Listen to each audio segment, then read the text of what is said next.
tu ne verras plus jamais les légumes de la même façon. Cette pizza est si délicieuse qu'elle séduira même ceux qui n'aiment pas les légumes.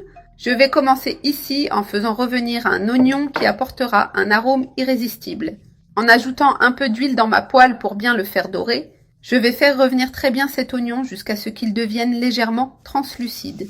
Une fois l'oignon bien revenu, je vais maintenant ajouter ici une demi-carotte râpée, très fine, avec du chou coupé en petits morceaux.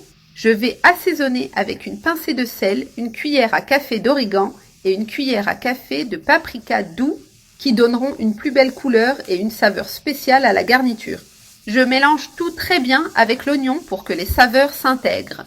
En donnant juste un léger sauté pour garder les légumes un peu croquants, c'est très facile à faire, vraiment très savoureux et en plus c'est nutritif pour que tu le prépares comme goûter ou même pour le dîner.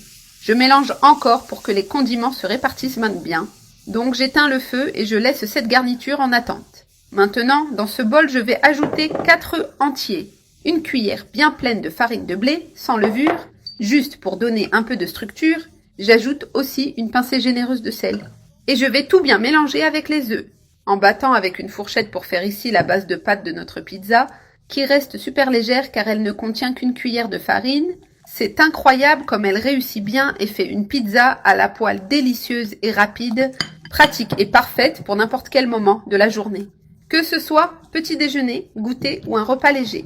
Alors fais cette pizza à la poêle qui est très pratique et délicieuse, ça en vaut vraiment la peine. Ensuite, je la verse sur les légumes sautés que nous avons réservés. Voilà, c'est déjà bien coloré et appétissant. Je vais arranger doucement en mélangeant les œufs avec les légumes. Voilà, tout est bien incorporé.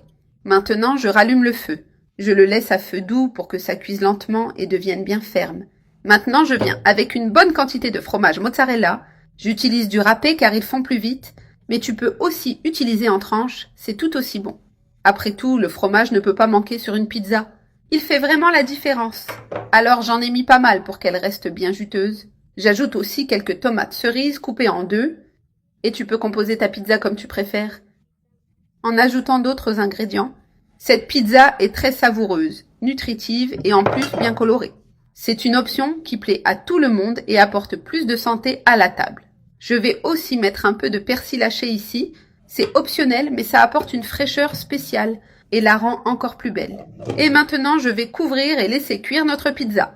Pendant environ 5 minutes, juste le temps que le fromage fonde bien et que la pâte se tienne. Ici, notre pizza est déjà complètement prête. Maintenant, je vais la retirer de la poêle avec précaution. Pour te montrer à quel point elle est incroyable, je la place ici sur une planche et regarde quel délice c'est. Bien doré en dessous et avec le fromage complètement fondu dessus, cette pizza à la poêle surprend vraiment. Fais-la chez toi, ça en vaut vraiment la peine d'essayer.